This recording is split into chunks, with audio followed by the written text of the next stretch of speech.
compare your life to others. There is no comparison between the sun and the moon. They shine when it's their time. A very warm good morning to all my dear students.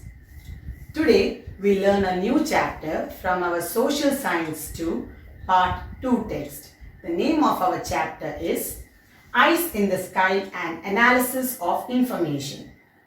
Due to advancements in the field of science and technology, map marking, gathering information and subsequent analysis have become easier and more efficient. Learning geography has also become easy due to the launching of satellites and the use of computer softwares. Now, let us see what remote sensing is. Photography, which was invented in the 19th century, helped in capturing photographs from higher elevations or altitudes by setting cameras on balloons and aircrafts. In the 1960s, satellites were used for data collection. Along with cameras, with different types of scanners were used for data collection. Thus, this method of collecting information about an object, place or phenomenon without actual physical contact is called remote sensing. Data collection in remote sensing in certain devices are used which are called sensors. Say for example, cameras and scanners are sensors. The work of the sensors is to record electromagnetic radiations reflected by the objects. The carrier on which the sensors are fixed for collecting information by remote sensing is called the platform. These sensors can be installed on balloons, aircrafts and satellites. Now, source of energy and platform remote sensing can be classified as two: passive remote sensing and active remote sensing. Passive remote sensing. Passive remote sensing is carried out with the help of solar energy is known as passive remote sensing. Here, the sensors do not emit energy by itself. Active remote sensing. Active remote sensing. Here, remote sensing made with the help of artificial sense of energy radiating from the sensor is known as active remote sensing. Now, let us study the classification of remote sensing based on the platform.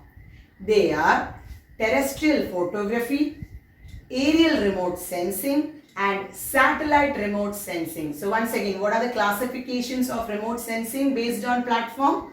They are terrestrial photography, aerial remote sensing and satellite remote sensing. Now let us see what is terrestrial photography. The method obtaining the Earth's topography using cameras from the ground is known as terrestrial photography. Moving on to aerial remote sensing. The method of obtaining photographs of the Earth's surface continuously from the sky by using cameras set or mounted on aircrafts is known as aerial remote sensing. Finally, satellite remote sensing, the process of gathering data using sensors installed in artificial satellites is known as satellite remote sensing. Now, let us go through aerial remote sensing in detail. To collect information of smaller areas, aerial remote sensing is used. By using aerial remote sensing, information of any region can be gathered according to our requirement. Another important advantage is that this method helps in gathering continuous pictures of the areas along the path of the aircrafts that are made available. This method is called aerial photographs. In aerial photographs, nearly 60% of the places depicted in the adjacent photo is included. It helps in ensuring continuity and obtain three-dimensional vision with the help of stereoscope, which is called overlap in aerial photographs. Now, observe the picture given. Each photograph exhibits as much as 60% of area as repetition. Major shares of the area in the figure A are present in picture B, and those of B are repeated in picture C. Two such photographs of adjoining areas with overlap are called a stereo pair. Here, all the pictures of A and B as well as B and C are stereo pairs. The instrument used to get a three-dimensional view from stereo pair is called stereoscope. A stereoscopic vision is when we view through a stereoscope, we get a three-dimensional view of the area depicted in the stereo pair. Now, let us see the disadvantages of aerial remote sensing. They are, first one, the shaking of aircrafts affects the quality of photos. Second disadvantage, the aircrafts require open space for takeoff and landing. Third disadvantage, it is not practical to take photographs of regions that are vast and extensive. And final disadvantage, landing the aircrafts frequently for refueling increases the cost. Now, let us understand the method of remote sensing by using artificial satellites. It is a process of collecting information using sensors fixed on artificial satellites. There are two types of artificial satellites. They are geostationary satellites and sun-synchronous satellites. Now, let us see what geostationary satellites are. These satellites move in equal velocity with the Earth's rotation. The features are, they orbit the Earth at an elevation or a height of about 36,000 kilometers above the Earth. 1/3 of the Earth comes under its field of view. As the movement of these satellites corresponds to the speed of rotation of the Earth, it stays constantly above a specific place on the Earth. These satellites help in continuous data collection of an area. These satellites are also used in telecommunication and for weather studies. Examples of geostationary satellites are India's INSAT satellites. Now, let us know about sun-synchronous satellites. Sun-synchronous satellites are artificial satellites that passes around the Earth along the poles. Now, let us go through the features. The features are, the orbit of these satellites is about 900 km in altitude. The surveillance area is less than that of the geostationary satellites. The repetitive collection of information of a region at regular interval is possible. These satellites are used for the collection of data on natural resources, land use, groundwater. The main use of these satellites is for remote sensing purposes. Examples of sun-synchronous satellites are satellites in IRS, Landsat series. So now it is clear that the information about the Earth's surface is collected with the help of the sensors. Sensors record the electromagnetic radiation either reflected or emitted by the objects. Each object on the surface of the Earth reflects electromagnetic radiation in different measures. Say for example, reflection of plants is different from that of water bodies. The amount of reflected energy by each object is called the spectral signature of the object. The sensors on artificial satellite differentiates the objects on the Earth's surface based on their spectral signature and transmit the information in digital format to the terrestrial stations. Computers are used to interpret and convert into picture formats which are called satellite imageries. When a satellite sensor differentiates The size of the smallest object on the Earth's surface is called spatial resolution of the sensors. Children, have a look at the picture given here. Here, the picture shows satellite imageries captured by two sensors with different spatial resolution. The second picture shows greater clarity than picture 1. Now, let us learn the uses of remote sensing technology. Firstly, it is used for weather observations. Second one, it is used for ocean explorations. Thirdly, it is used for understanding land use.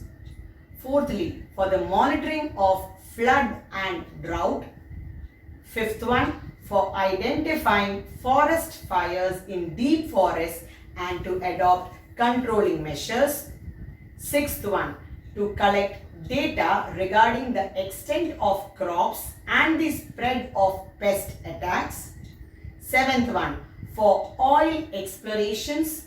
And finally, to locate places with groundwater potential. Thus, we have understood that a large amount of information about the Earth is received through remote sensing technology. We can prepare maps, tables, and graphs to find scientific answers to get information through remote sensing by using a computer-based technology known as GIS or Geographic Information System. Geographic Information System or GIS is a computer-based information in which the data collected from the sources of information like maps, aerial photographs, satellite imageries, tables, surveys, etc. are fed in the computers using softwares and then analyzed and displayed in form of maps, tables and graphs. The first step of entering data into computer is with the help of CDs and scanners. Various layers can be created based on the collected data with the help of GIS softwares. If we convert the Earth's surface features into layers, we can easily prepare maps or tables of our preference from this. Now, let us study about spatial data. Each object on the Earth's surface has its own latitudinal and longitudinal position. Hence, the latitudinal and longitudinal positions of the objects should also be given while preparing maps. Such information is known as spatial data. For example, the features of the Earth's surfaces like the latitudinal and longitudinal location of a country is known as spatial data. Here, the latitudinal extent of India, we can take an example, is 8 degrees to 4 minutes north to 37 degrees 60 minutes to north.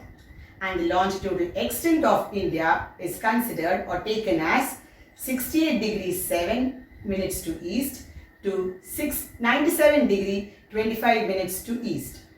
Now let us see what attributes are. The attributes of locations are also necessary for various kinds of analysis.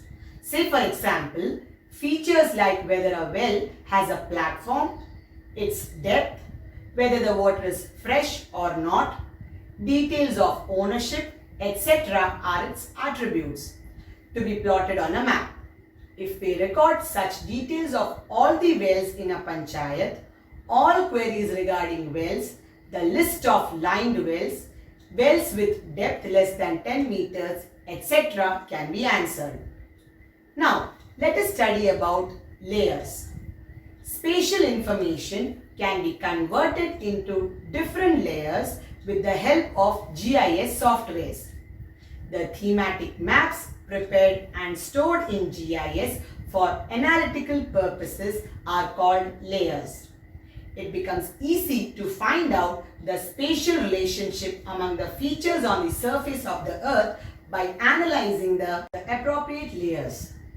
Now, observe the pictures given in the screen. These pictures show the layers of the topographical maps.